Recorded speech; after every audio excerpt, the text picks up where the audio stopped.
موسیٰ اشعری رضی اللہ تعالیٰ عنہ کی روایت یاد کرنے کے قابل ہے کہ آپ صلی اللہ علیہ وسلم نے فرمایا جو اپنی دنیا کو پسند کرنے لگتا ہے وہ آخرت کا نقصان کرتا ہے، جو آخرت کو پسند کرتا ہے وہ دنیا کا نقصان کرتا ہے۔ تو آپ اس چیز کو ترجیح دو جو ہمیشہ رہنے والی ہے، اس چیز پر جو ختم ہونے والی ہے۔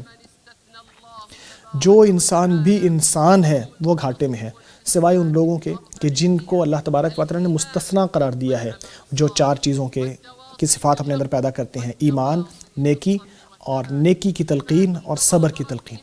یہ ایسی صفات ہیں جن میں ایمان اور جسم اور دین کی طاقت کی بات کی گئی ہے۔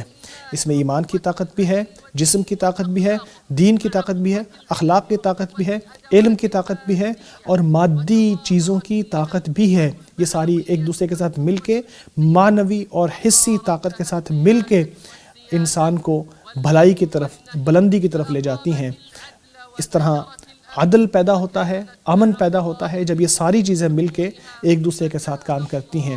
تو اللہ تبارک و تعالیٰ ایسے لوگوں کی مدد کرتا ہے جو ان ساری صفات سے متصف ہو جاتے ہیں، پھر وہ ساری دنیا کو نیکی اور بھلائی کی طرف لے کر جاتے ہیں۔